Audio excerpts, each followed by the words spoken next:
మీరు రవిచంద్రారెడ్డి గారు మాట్లాడినటువంటి మాటలు చూశారు.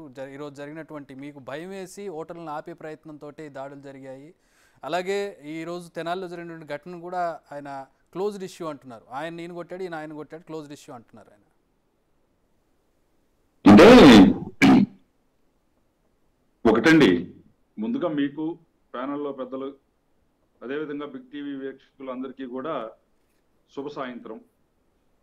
తెలుగు రాష్ట్రాల్లో ఆంధ్ర రాష్ట్రానికి పట్టినటువంటి గ్రహణం వేడుతా ఉంది, చంద్రోదయం కాబోతా ఉంది.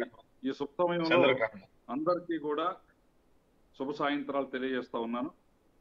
ప్రధానంగా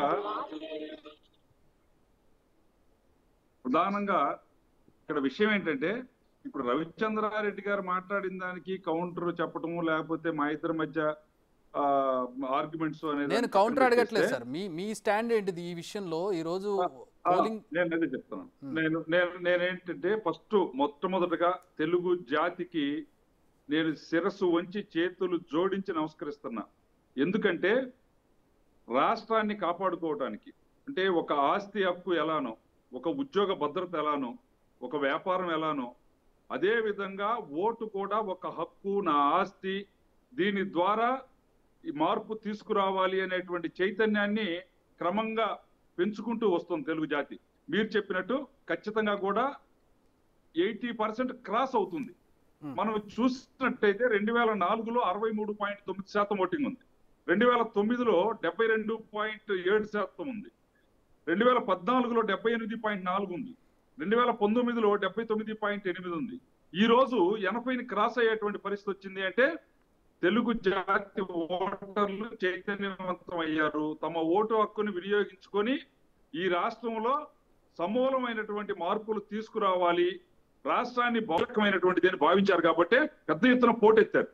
ఈ పోటెత్తడంలో రాష్ట్రంలోనే కాదు, ఇతర రాష్ట్రాల్లో నివసించేటువంటి ఆంధ్ర ప్రజానీకం, అదేవిధంగా ఇతర దేశాల్లో నివసించేటువంటి ఆంధ్ర ప్రజానీకం కూడా తరలి వచ్చారు.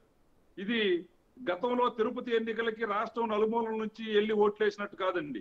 ఎవరి ఓటు వాళ్ళు వేసుకోవడానికి, ఎవరి నియోజకవర్గంలో వాళ్ళు ఓటు వేసుకోవడానికి ఈసారి తరలి వచ్చినటువంటి తెలుగు జాతికి నేను శిరస్సు వంచి నమస్కరిస్తున్నాను. ఇక్కడ ఏదైతే రాష్ట్రంలో మార్పు కనపడతా ఉందో, ఏదైతే చంద్రబాబు నాయుడు గారు ఎన్డీఏ కూటమి నుంచి సూపర్ 6 ప్రకటించారో, అందులో ప్రధానంగా 4 అంశాలు మహిళలకు సంబంధించినటువంటి ఏ ఉన్నాయో, మహిళల్ని మహాశక్తిగా తీర్చిదిద్దాలి అనేటువంటి చంద్రబాబు నాయుడు గారి సంకల్పం ఏదైతే ఉందో, దాన్ని చూసినప్పుడు పెద్ద ఎత్తున మహిళలు, అదే విధంగా చదువుకున్నటువంటి యువత, తొలిసారిగా ఓటు వచ్చినటువంటి యువత, 10 లక్షలకు పైగా ఓటర్లు యువతలో వీళ్ళంతా కూడా ముందుకు వచ్చారు. ఈ నేపథ్యంలో పెద్ద ఎత్తున ఓటింగ్ జరుగుతూ ఉంది. దీన్ని ఏమాత్రం కూడా జీర్ణించుకోలేనటువంటి పరిస్థితి వైసీపీ పార్టీకి వచ్చింది. ఇంతకుముందు సజ్జల రామకృష్ణారెడ్డి గారు చెప్పారు.